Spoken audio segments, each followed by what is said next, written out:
verlas, aunque como decía, no nos podemos abrazar, no nos podemos sentir de cerca, vernos como estamos. Bueno, es lindo que nos extrañemos también, ¿eh? Eso habla de que hay amor. Bueno, entrando en el tema que me dieron, que en realidad no me dieron un tema, me dijeron que tenga libertad de hablar acerca de la palabra. Y la primera pregunta que se me vino es, ¿qué es la palabra de Dios para mí? Seguramente a ustedes ya les vinieron respuestas a la mente. ¿Qué es la palabra de Dios para mí? A mí lo primero que me surgió fue, es el manual de instrucción, de guía para la vida diaria. También vino fortaleza para el alma, recordatorio de cuánto fui amada por Dios, principios que debo respetar, aunque duela, y seguramente a ustedes les habrán venido muchos otros conceptos, lo que es la palabra de Dios para cada una de ustedes. Y me preguntaba, ¿cómo se ha comunicado Dios con la humanidad? ¿Cómo lo hizo? Si vamos allí al libro de Hebreos, en el capítulo 1,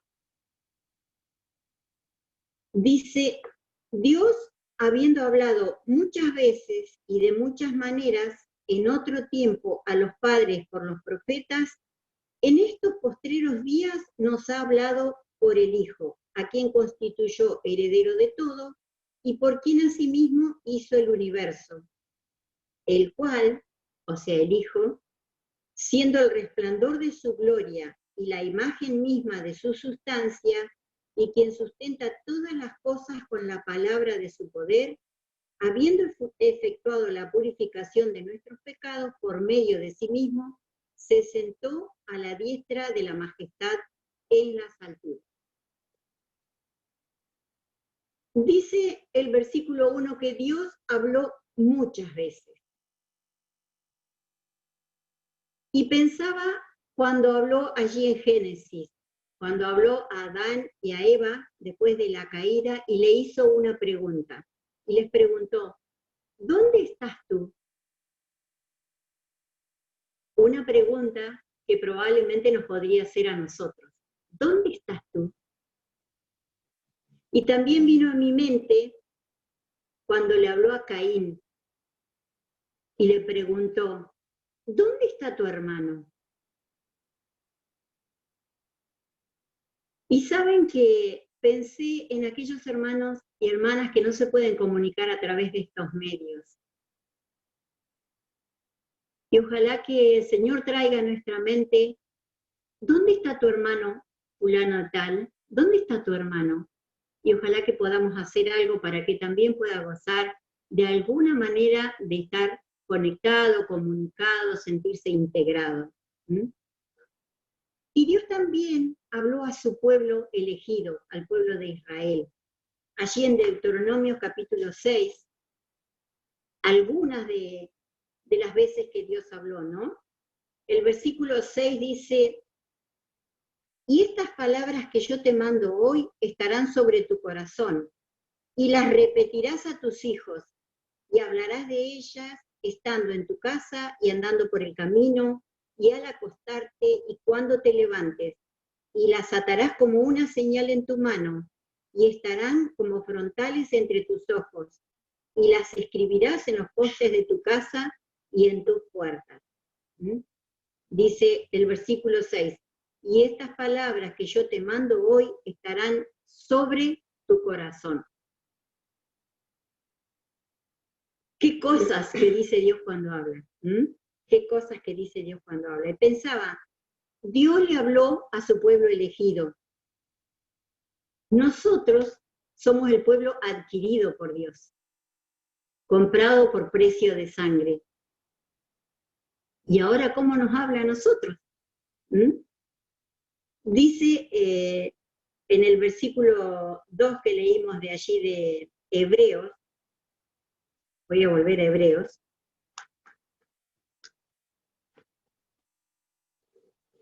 dice, en los postreros días nos ha hablado por el Hijo. ¿Mm? Dios antes habló de muchas maneras, a través de los profetas, a través de ángeles, a través de sueños, a través de milagros, a través de señales y prodigios. Él habló como creyó oportuno en cada momento y en cada época de la historia, siempre se comunicó con el ser humano. Pero dice que ahora nos habla por el Hijo. Y pensaba, ¿qué nos está diciendo cuando dice que nos habla por el Hijo? Bueno, dice la Biblia Scofield que Jesús es la expresión de la persona y el pensamiento de la deidad. Es un tremendo concepto, ¿no? Jesús es la persona, la expresión de la persona y el pensamiento de la deidad. Es el verbo. ¿Vieron allí en Juan cuando dice que en el principio era el verbo? Ese es un texto que a mí, esta expresión verbo, me ha costado entenderla. Leyendo un poquito más me doy cuenta de que el verbo es una expresión. Es acción y es expresión. Y los que han estudiado profundamente la palabra de Dios, los significados de las palabras, como les decía Scofield, dicen que la deidad, la divinidad, se halla expresada en la esencia, la persona y la obra de Cristo. Esto es como muy de mucho estudio, pero es bueno que lo sepamos. Es bueno que lo sepamos. Si nosotros leemos, dice, en estos postreros días nos ha hablado por el Hijo. El Hijo es la expresión verbal, la expresión personificada, humanizada de Dios en la tierra. Y Dios nos ha dejado instrucciones. Ha dejado para su pueblo elegido, como leímos ya en Deuteronomio, pero también ha dejado instrucciones para nosotros, que somos el pueblo adquirido. Por eso el apóstol Pablo, cuando va a hablar con el joven Timoteo, vamos a ir a leer allí un texto que seguramente todas saben de memoria y lo podrían recitar. A ver si encuentro a Timoteo, que lo perdí. Allí en 2 Timoteo, el apóstol Pablo en el capítulo 3, el conocido versículo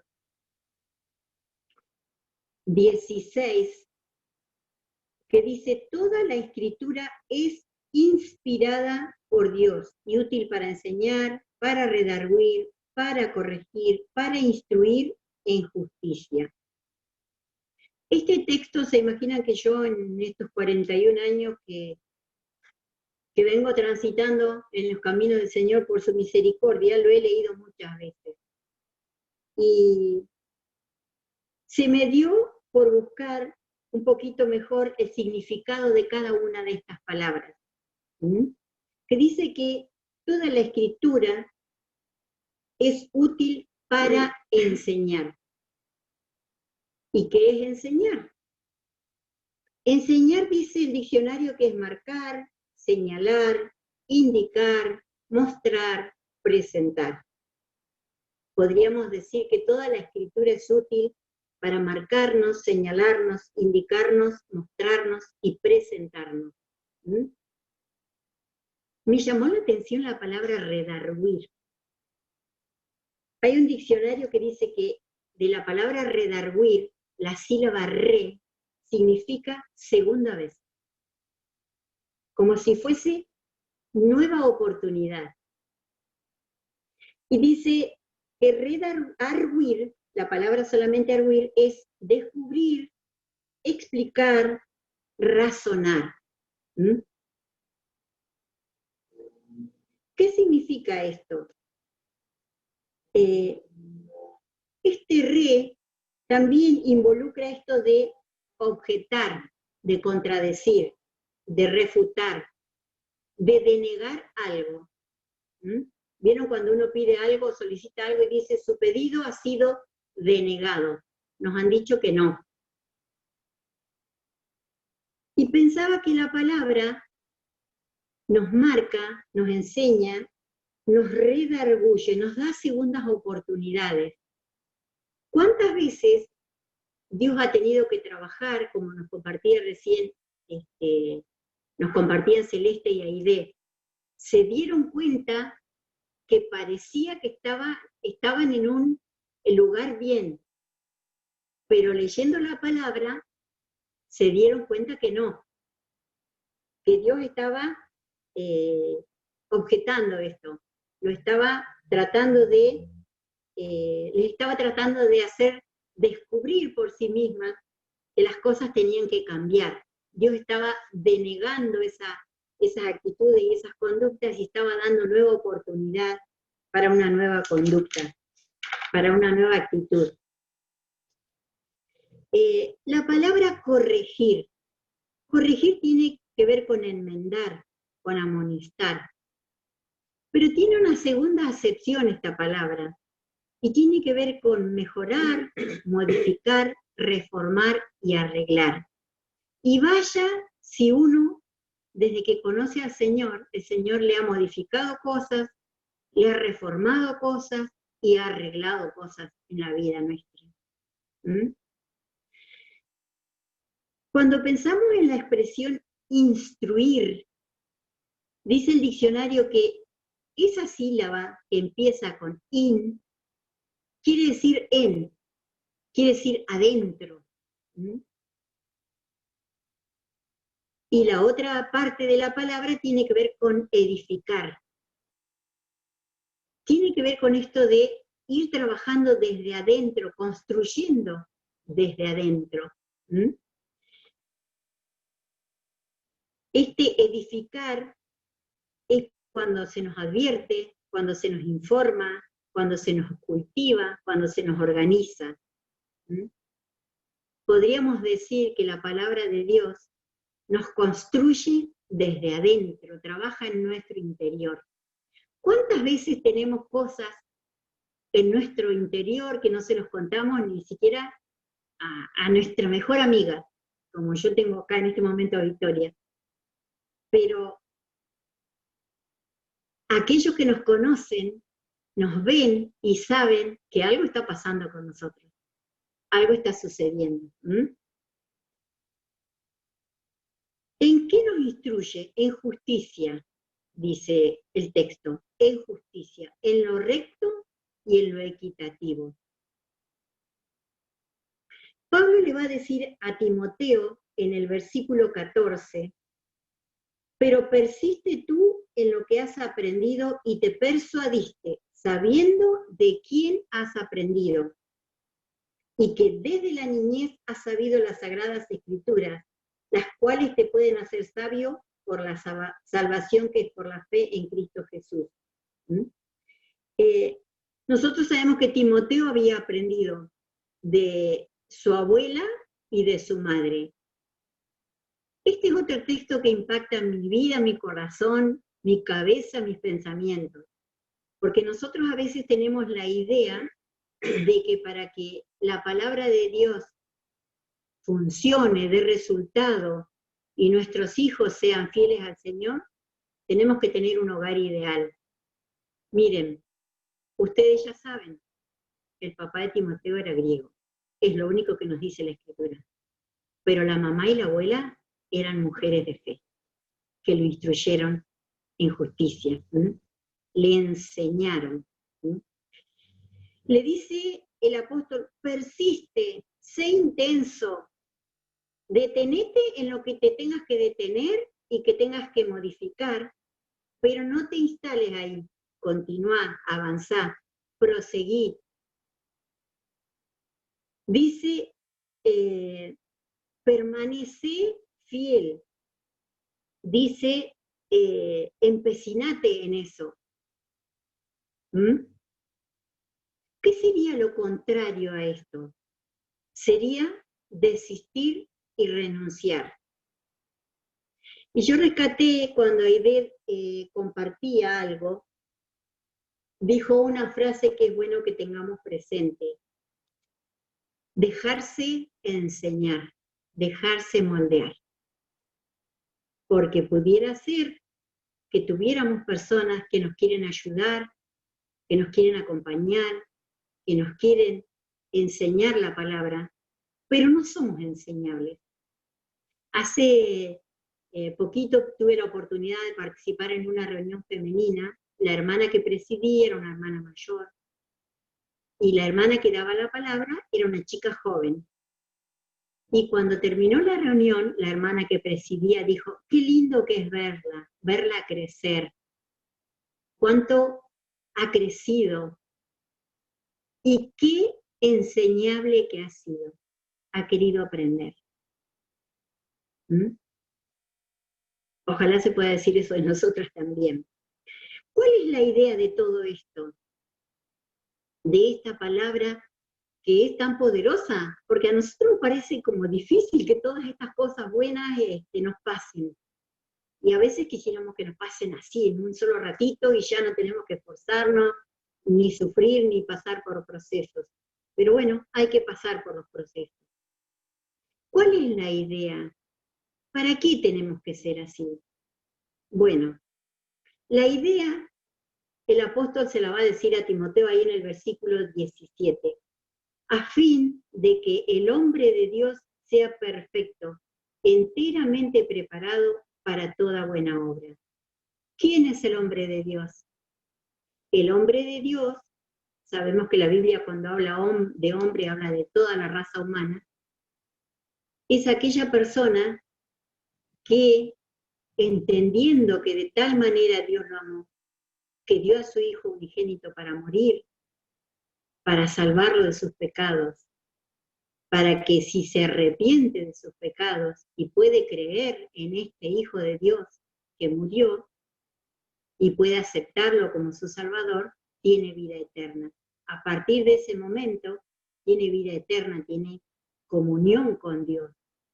Y a partir de ese momento es hijo de Dios, es un hombre de Dios, es un ser humano de Dios, ya no es una criatura. Pasa a formar parte del pueblo adquirido por Dios. Tenemos que estar preparados para toda buena obra.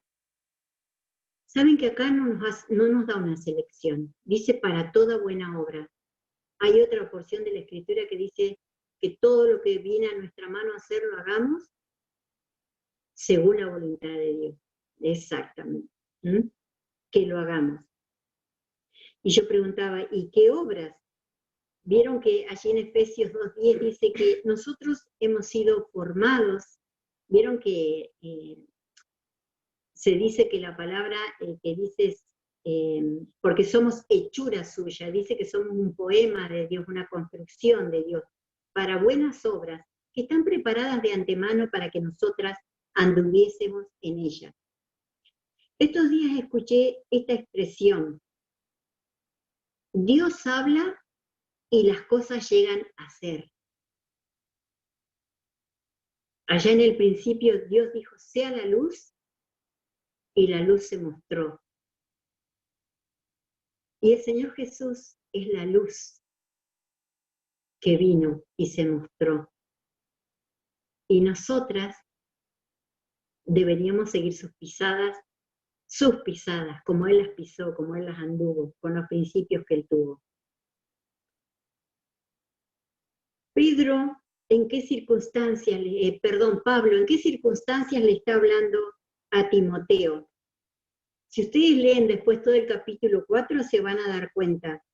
Él estaba próximo a ser ejecutado, estaba próximo a morir, estaba encarcelado, en prisión.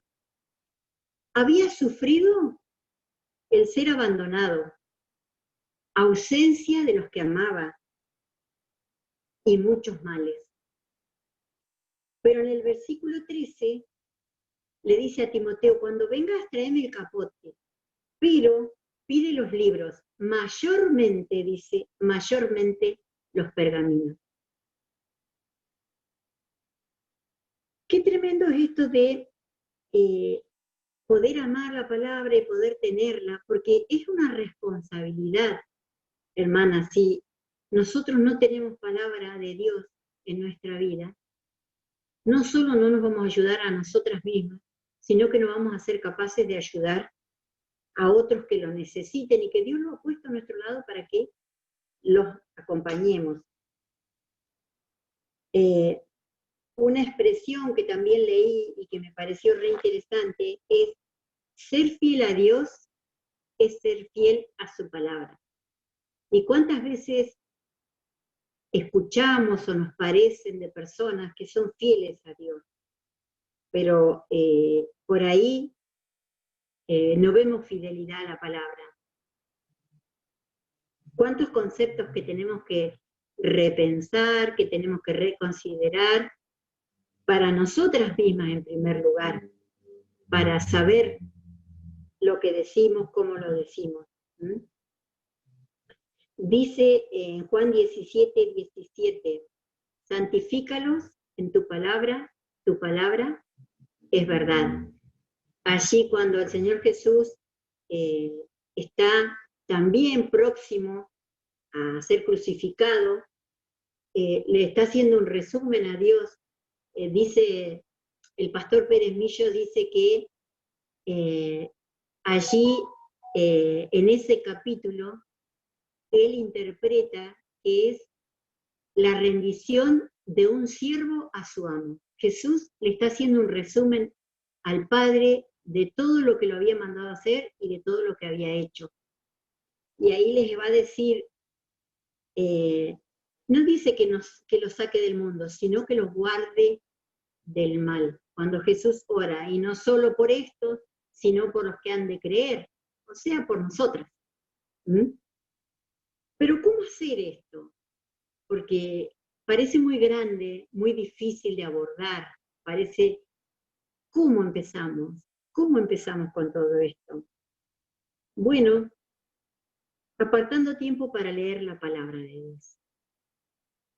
Es una manera práctica de poder hacerlo. Mucho o poco, lo que podamos leer. Apartar un tiempo para memorizar la palabra de Dios. Y apartar un tiempo para meditar y dejar que esta palabra nos transforme, nos cambie. Rendir, yo pienso, yo siento, a mí me parece, y dejar que podamos llegar a decir, pero Dios dice, pero la palabra de Dios dice. Que el Señor nos bendiga y podamos realmente cada una recordar que ser fiel a Dios es ser fiel a su palabra, tal cual Él ha permitido que hoy la tengamos. Que Dios nos bendiga.